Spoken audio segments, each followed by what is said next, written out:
अब तो जो खबरें हम लोग पढ़ते हैं, न केवल इंजन टकरा रहे हैं अध्यक्ष महोदय, अब तो डब्बे भी टकराने लगे हैं। सुना है क्योंकि दिल्ली में चुनाव है, आप इंजीनियर की डब्बा हैं। ये हमारे पुराने माननीय सदस्य हैं, आप हम एक हैं, बस जगह अलग बदल गई। जिस विभाग के मंत्री हैं वो हमारा ही काम है, आप लोग अच्छा नहीं कर रहे हैं। उस समय देश के प्रधानमंत्री मनमोहन सिंह जी को जब मैं पहली बार मुख्यमंत्री बनकर के उनसे मिलने गया था, मैं बहुत सारे उनके काम उत्तर प्रदेश के लेकर के गया था।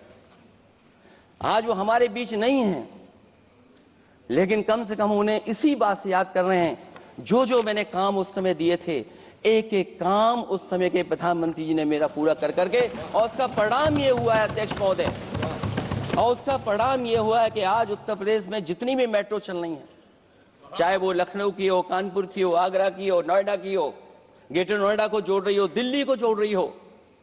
और अध्यक्ष महोदय, जिस समय उद्घाटन हुआ था दिल्ली से नोएडा को जोड़ने वाली मेट्रो का, उस समय देश के प्रधानमंत्री एक विदेश के बहुत बड़े उनके साथ बैठ करके गए थे उद्घाटन करने।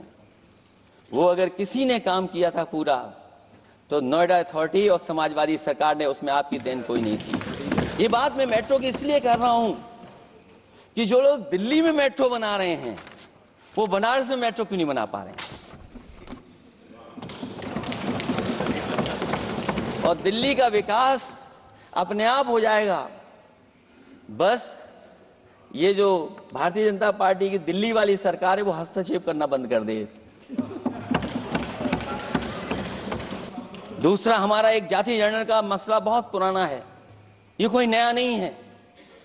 आरक्षण के सवाल पर इस देश में दक्षिण भारत से लेकर के उत्तर भारत में और देश में जगह जगह पर बहुत सारे नेता ऐसे रहे जो आज हमारे बीच नहीं हैं, जिनकी वजह से हम आज उस आंदोलन को आगे ले जा रहे हैं।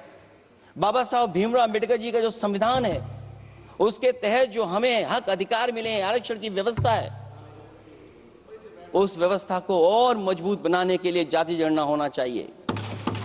उसके पक्ष में अब तो कांग्रेस पार्टी भी है। एक समय था जब कांग्रेस पार्टी उस पक्ष में नहीं थी। और अध्यक्ष महोदय, मैं बड़ी जिम्मेदारी के साथ कहना चाहता हूं, अगर उसी समय कांग्रेस पार्टी भी पक्ष में होती, तो आज हमें आपके सामने खड़ा नहीं होना पता, मांगना नहीं पड़ता जाति जनगणना। लेकिन अध्यक्ष महोदय, मैं अपने कांग्रेस पार्टी के साथियों से भी कहना चाहूंगा, अध्यक्ष महोदय, मैं कांग्रेस पार्टी के साथियों से भी कहना चाहता हूं, हम आपके साथी हैं, और इस मुद्दे पे तो हम आपके साथ और आपके आगे भी चल करके आपका साथ दे देंगे। अब जाति जनगणना को कोई नहीं रोक सकता है। एक दिन ऐसा आएगा अध्यक्ष महोदय, एक दिन ऐसा आएगा, कोई टकराट नहीं है, आपके इंजन जैसे नहीं है। आपका एक इंजन, अध्यक्ष महोदय, ये अध्यक्ष महोदय, हम तो, मुझे कभी कभी ये लगता है कि प्रधानमंत्री जी जितना अपने लोगों को ध्यान दे करके समझाते हैं, इतना ये समझते ही नहीं है। वो अध्यक्ष महोदय, वो सबसे ज्यादा सोशल मीडिया के बारे में जानकारी रखते हैं। आप भी जानकारी रखा करो। अगर आप जानकारी रखोगे तो आपको सच्चाई पता लग जाएगी। एक इंजन ने नमस्कार नहीं किया था दूसरे इंजन को, अगर याद हो तो पता कर लें। और ये बात अगर छिपी हुई हो, ऑनरेबल मेंबर, अध्यक्ष महोदय, अभी तो समय